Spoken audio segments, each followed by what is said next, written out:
ఆధునిక కాలంలో ఆ, ఒక దేశం మరో దేశంపై సైనిక దాడి చెయ్యాలని నిర్ణయించుకున్నప్పుడు అసలు తెర వెనుక ఏం జరుగుతోందో ఒకసారి ఆలోచించండి. హ్మ్. చాలానే జరుగుతాయి. అవును.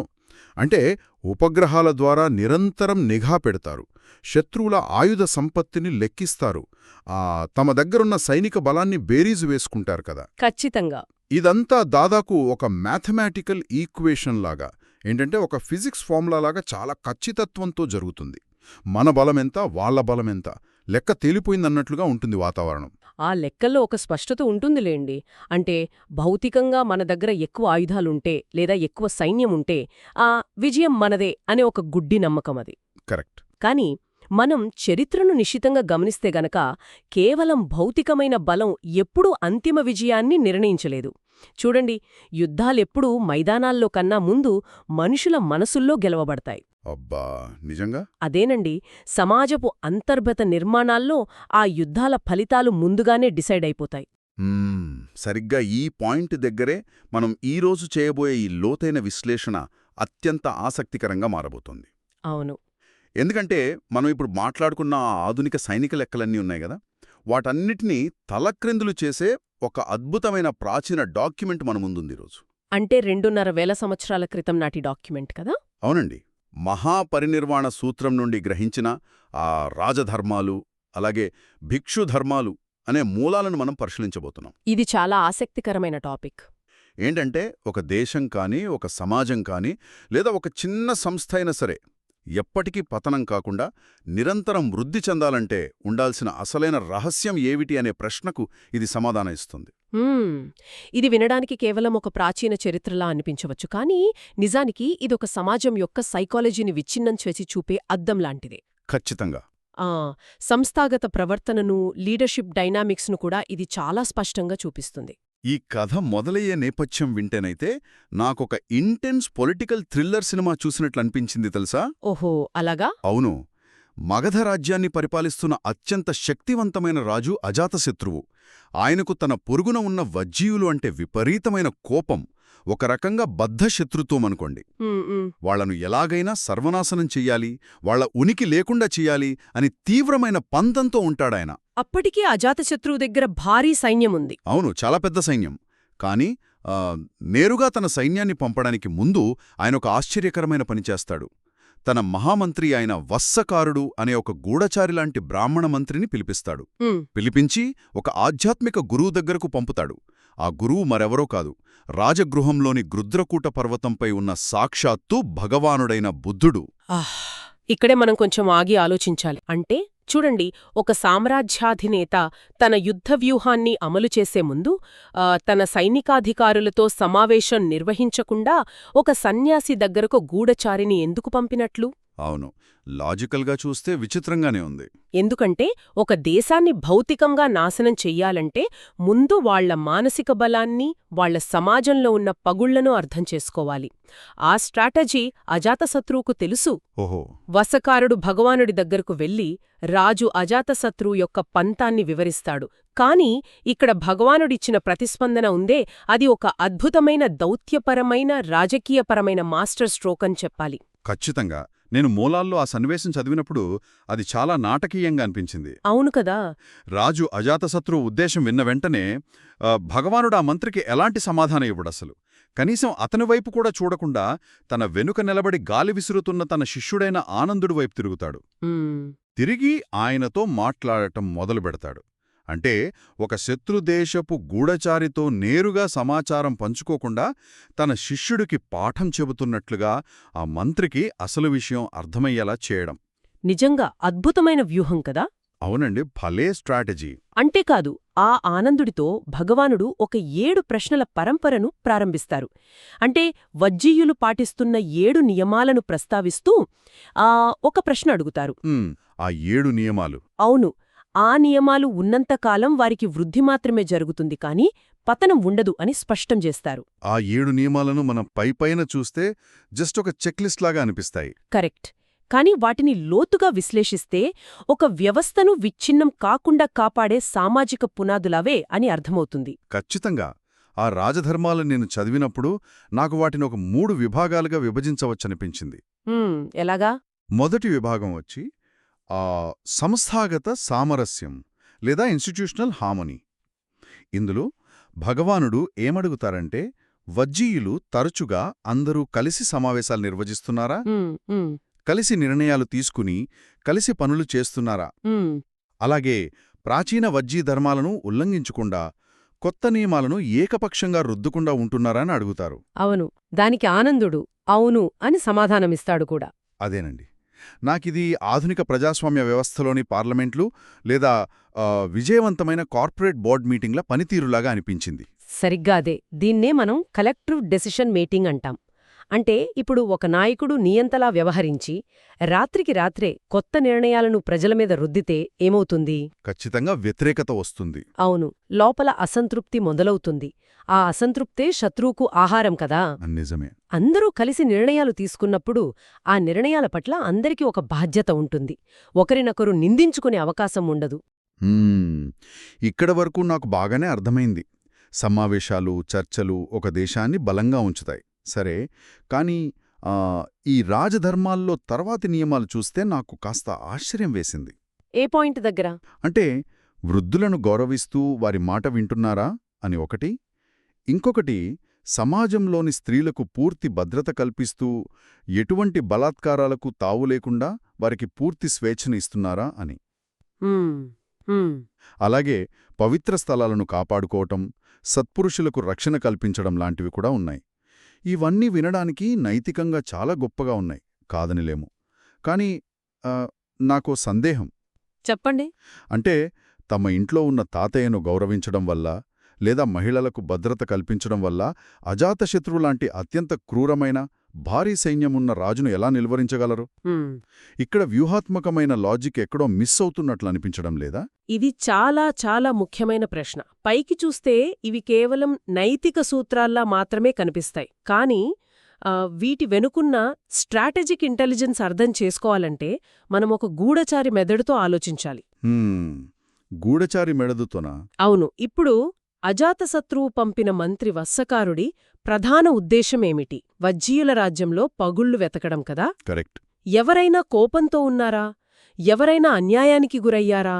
లేదా వారిని డబ్బుతోగాని పదవితోగాని కొనేయొచ్చా అని వెతకడం. ఓహో, అంటే సమాజంలో అణచివేతకు గురైన వారిని శత్రువులు తమకనుకూలంగా వాడుకుంటారనా? ఖచ్చితంగా. చూడండి, ఒక సమాజంలో మహిళలకు భద్రత లేకపోతే సగం జనాభా ఆ వ్యవస్థ పట్ల కోపంతో భయంతో ఉంటుంది. అవును, నిజమే. అలాగే వృద్ధులను నిర్లక్ష్యం చేస్తే వారికున్న దశాబ్దాల అనుభవం ఆ రాజ్యానికి దూరమవుతుంది.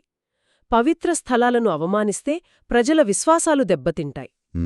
ఎక్కడైతే ప్రజలు తమ సొంత వ్యవస్థలోనే అభద్రతాభావంతో ఉంటారో అక్కడ శత్రువు సులభంగా ప్రవేశిస్తాడు.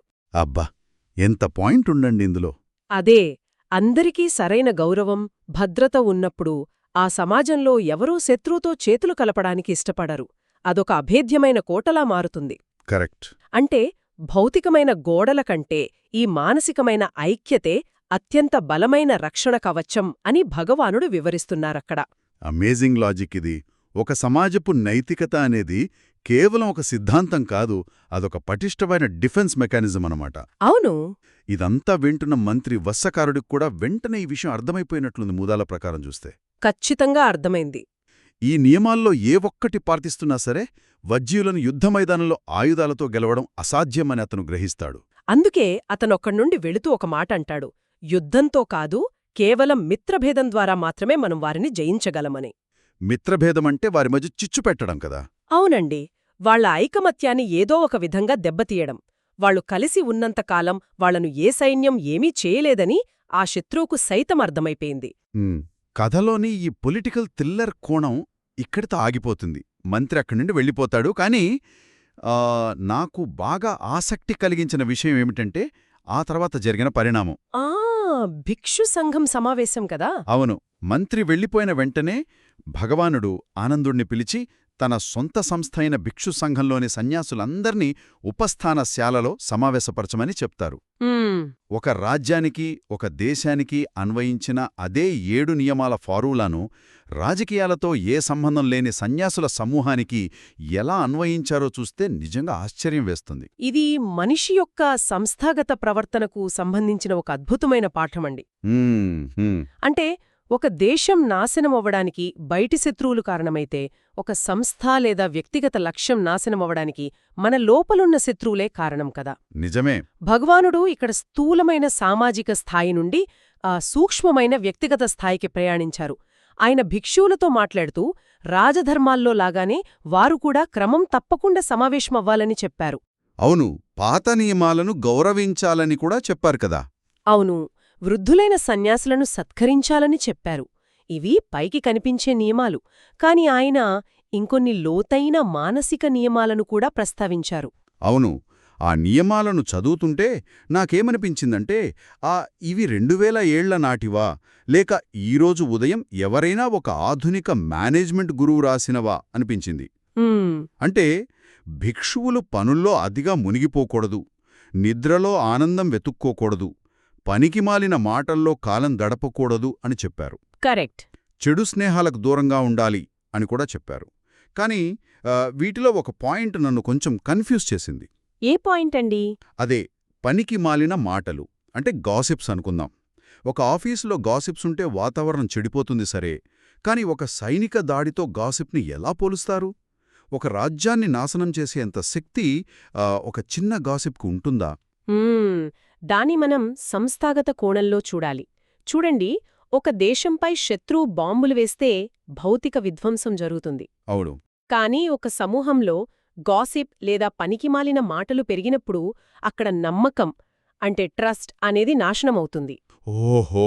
ఒకరిపై ఒకరికి అనుమానం మొదలవుతుంది. ఆ అనుమానమే ఆ సమూహాన్ని మానసికంగా విడగొడుతుంది. రాజుల కాలంలో మిత్రభేదానికి అదొక సాధనం. కరెక్ట్ పాయింటే. సంస్థల పరంగా చూస్తే చెడు సహవాసం, గాసిప్స్ అనేవి ఒక వైరస్ లాగా లోపలి నుండే వ్యవస్థను తినేస్తాయి. అది నిజమే అండి. కానీ వీటన్నింటికంటే నన్ను బలంగా ఆలోచింపజేసిన పాయింట్ ఇంకొకటుంది. ఏంటది? భగవానుడు భిక్షువులకు చెప్పిన దానిలో కొంచెం విజయం సాధించగానే అంతా సాధించేశామని సాధన ఆపేయకుండా ఉండటం అనే ఒక నియమముంది. దీన్నే మనం ఇంగ్లీష్లో కంప్లేసెన్సీ అంటాం. అబ్బా అవును, ఇది అత్యంత ప్రమాదకరమైన మానసిక స్థితి. అంటే ఒక చిన్న లక్ష్యం చేరుకోగానే లేదా ఒక చిన్న ఆధ్యాత్మిక అనుభవం కలగగానే నేను గొప్పవాడిని అయిపోయాను అనుకుని ఆగిపోవటం. అది ఒక వ్యాపారంలో కావచ్చు లేదా వ్యక్తిగత ఎదుగుదలలో కావచ్చు. అవును కదా. అయితే వస్తుందో అక్కడ వృద్ధి ఆగిపోయి పతనం ప్రారంభమవుతుంది. మనం ఇప్పటివరకు సంస్థలు, సమూహాలు ఎలా ఉండాలో మాట్లాడుకున్నాం. కాని ఈ మూలాలు కేవలం బాహ్య ప్రవర్తనకే పరిమితం కాలేదు అనిపించింది. అవునండి. అంటే అంతర్గత శక్తులను ఎలా మేల్కొల్పాలో కూడా భగవానుడు వివరిస్తున్నారు. ఇక్కడే మనకు సంబోధి అంగాలు అనే 7 మానసిక ధర్మాల ప్రస్తావన వస్తుంది. ఖచ్చితంగా. బాహ్యమైన నియమాలు ఎన్ని ఉన్నా కూడా ఒక మనిషి మానసికంగా బలంగా లేకపోతే ఏ వ్యవస్థ నిలబడదు కదా. అందుకే భగవానుడు ఒక 7 అంగాలను పెంపొందించుకోవాలని చెప్పారు. మొదటిది సతి అంటే మైండ్ఫుల్నెస్ లేదా ఎరుకతో ఉండటం. రెండవది ధమ్మ విచయ అంటే ఏది సరైనది ఏది తప్పో అని విచారించటం. కరెక్ట్. ఆ తర్వాత వీర్య అంటే శక్తి లేదా పట్టుదల. ప్రీతి అంటే చేసే పనిలో సంతోషం. ప్రశుద్ధి అంటే ప్రశాంతత. సమాధి అంటే ఏకాగ్రత. మరియు ఉపేక్ష అంటే లాభనష్టాలకు అతీతంగా ఉండే ఒక సమతౌల్యం. ఇవన్నీ ఒక మనిషిని భావోద్వేగాల సుడిగుండం నుండి బయటకు లాగే శక్తివంతమైన సాధనాలు. ఇవన్నీ వినడానికి చాలా బాగున్నాయండి. కానీ మూలాల్లో వీటితో పాటు ఇంకొన్ని తాత్విక భావనలు కూడా ఉన్నాయి. అవును, ఉన్నాయి. ఉదాహరణకు అనిత్య అంటే ఏదీ శాశ్వతం కాదు అని, అనాత్మ అంటే ఏదీ నాది కాదు అని లాంటి సంఖ్యలను మననం చేసుకోవాలి అన్నారు. ఒక సామాన్య వినేవాడిగా నాకో సందేహం అండి. అడగండి. ఏదీ శాశ్వతం కాదు అని పదే పదే అనుకుంటే మనిషిలో ఒక రకమైన నిరాశ రాదా? అసలు ఈ సంక్లిష్టమైన తాత్విక భావనలు ఒక వ్యక్తికి ప్రాక్టికల్గా ఎలా ఉపయోగపడతాయి? అది చాలా సహజమైన సందేహం. కానీ ఇక్కడ అనిత్య అంటే నిరాశపడమని కాదు. దాన్ని మనం ఇందాక మాట్లాడుకున్న కంప్లేసెన్సీకి విరుగుడుగా చూడాలి. ఓహో. ఎలాగా? ఎప్పుడైతే మీకు భారీ విజయం వస్తుందో ఆ క్షణంలో ఇది శాశ్వతం కాదు అని మీకు తెలిస్తే ఏమవుతుంది? మీకు గర్వం రాదు, మీరు సాధన ఆపరు. అబ్బా నిజమే.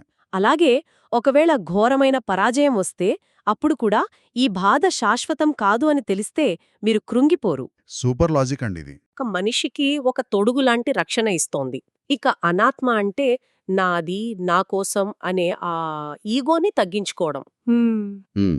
ఆ ఈగో తగ్గినప్పుడే పక్కవారిని అర్థం చేసుకునే అవకాశం కలుగుతోంది కదా. అంటే ఈ తాత్విక భావనలన్నీ మనల్ని డిప్రెస్ చేయడానికి కాదు, మనల్ని పరిస్థితుల ప్రభావం నుండి రక్షించడానికి ఒక మెంటల్ ఆర్మర్ లాగా పనిచేస్తాయన్నమాట. ఖచ్చితంగా అదే పాయింట్. చాలా ఆసక్తికరంగా ఉందండి.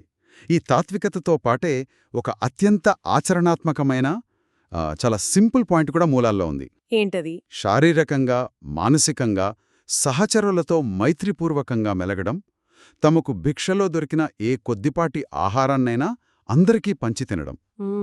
ఒక రాజ్య రక్షణ వ్యూహం నుండి మొదలైన చర్చ ఒకరు తినే ముద్దను పక్కవారితో పంచుకోవడం అనే చిన్న పాయింట్ వరకు రావడం నిజంగా ఒక అద్భుతమైన ప్రయాణం కదా. దీన్నే మనం అబ్జల్యూట్ కొహేషన్ అనొచ్చండి.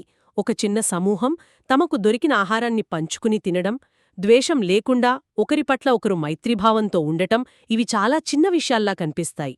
కరెక్ట్. కానీ మీరు గమనిస్తే ఎక్కడైతే స్వార్థం లేకుండా ఒకరికోసం ఒకరు నిలబడతారో ఆ సమూహాన్ని ఏ శత్రువు కూడా భేదించలేడు. అదే అజాతశత్రువు మంత్రి వత్సకారుడు చెయ్యలేకపోయిన పని. అంటే పైకి కనిపించే ఆ పెద్ద ఆయుధాల కన్నా అంతర్గతంగా పంచుకునే ఆ చిన్న ముద్ద ఎక్కువ భద్రతనిస్తుందంటారు. 100% మనం దాదాపుగా ఈ ముగింపు వైపు ప్రయాణిస్తుంటే మూలాల్లో భగవానుడు రాజగృహం నుండి అంబలట్టికకు, ఆ అక్కడి నుండి నలందాలోని పావారికిలి మామిడి తోటకు వెళ్లిన ప్రయాణం కనిపిస్తుంది. అవును. ఈ సుదీర్ఘ ప్రయాణంలో ఆయన ఎక్కడికి వెళ్లినా ఒకటే సందేశాన్ని పదే పదే బోధిస్తున్నట్లు మనకు స్పష్టంగా రాసుండి కదా. అవునండి. అదేమిటంటే ఇది శీలం, ఇది సమాధి, ఇది ప్రజ్ఞ. శీలంతో కూడిన సమాధి గొప్ప ఫలితాన్నిస్తుందని, సమాధితో కూడిన ప్రజ్ఞ మహాఫలదాయకం అని ఆయన చెప్పారు. అవును. అలాగే ప్రజ్ఞతో కూడిన చిత్తం అన్ని రకాల మాలిన్యాల నుండి పూర్తిగా విడుదల పొందుతుందని చెప్పారు కదా. ఈ మూడింటి మధ్య ఉన్న ఆ కనెక్షన్ ఏమిటి? ఒక్కొక్కటి దానికది విడివిడిగా పనిచేయవా? లేదండి. ఈ మూడు ఒకదానితో ఒకటి అల్లుకుని ఉండే ఒక గొలుసుకట్టు చర్యలాంటివి. దీన్ని మనం చాలా సరళంగా అర్థం చేసుకోవచ్చు. చెప్పండి. శీలం అంటే నైతిక ప్రవర్తన. ఎప్పుడైతే ఒక మనిషి ప్రవర్తన స్వచ్ఛంగా ఉంటుందో, ఇతరులకు హాని చేయడో, అప్పుడు అతని మనసులో అపరాధభావం అంటే గిల్టుగాని భయంగాని ఉండవు. కరెక్ట్. గందరగోళం లేని ఆ మనస్సుకు మాత్రమే సమాధి సాధ్యమవుతుంది. సమాధి అంటే పూర్తి ఏకాగ్రత, ఫోకస్. అంటే ఒక బురదలేని నీరులాగా ప్రశాంతంగా ఉండటమన్నమాట. అవును. మరి ఆ సమాధి నుండి ప్రజ్ఞ ఎలా వస్తుంది? ఎప్పుడైతే మీ మనసు అద్దంలాగా ప్రశాంతంగా ఏకాగ్రతతో ఉంటుందో అప్పుడు విషయాలను ఉన్నవి ఉన్నట్లుగా చూడగలిగే స్పష్టత వస్తుంది. స్పష్టతనే ప్రజ్ఞ అంటాం.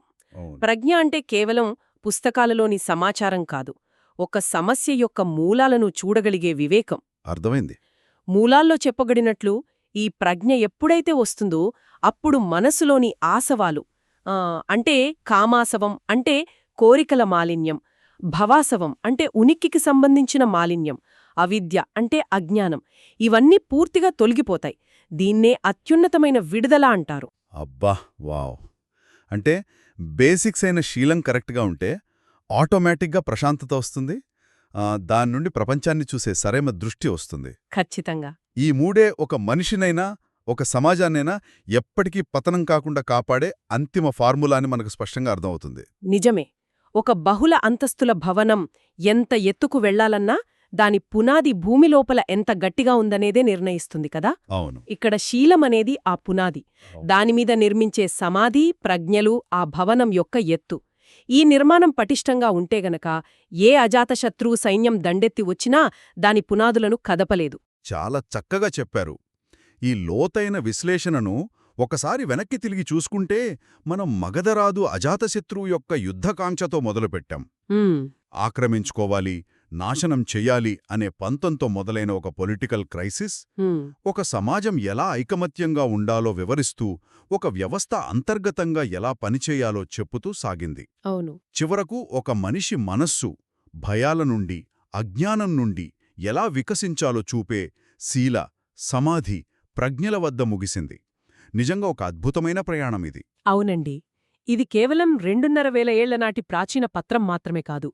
ఈనాటికి మానవ సంబంధాలకు, సంస్థల నిర్వహణకు అన్వయించుకోదగ్గ ఒక లైవ్ మాన్యువల్ అని చెప్పొచ్చు. ఖచ్చితంగా. అంటే మనుషులు వాడే సాధనాలు, టెక్నాలజీ మారాయేమో కాని ఆ భయాలు, కోరికలు, నమ్మకం, ఐకమత్యం లాంటి ప్రాథమిక భావోద్వేగాలు ఎప్పటికీ మారవు కదా. నిజమే. ఈ సుదీర్ఘమైన విశ్లేషణ ముగించే ముందు ఒక ఆలోచన నా మదిలో మెదులుతోంది. ఏంటది? చూడండి, ఈ రోజుల్లో ఆధునిక సంస్థలు, దేశాలు అన్నీ కూడా తమను తాము కాపాడుకోవడానికి సైనిక బడ్జెట్ల మీద, సైబర్ సెక్యూరిటీ మీద కోట్లాది రూపాయలు ఖర్చు పెడుతున్నారు.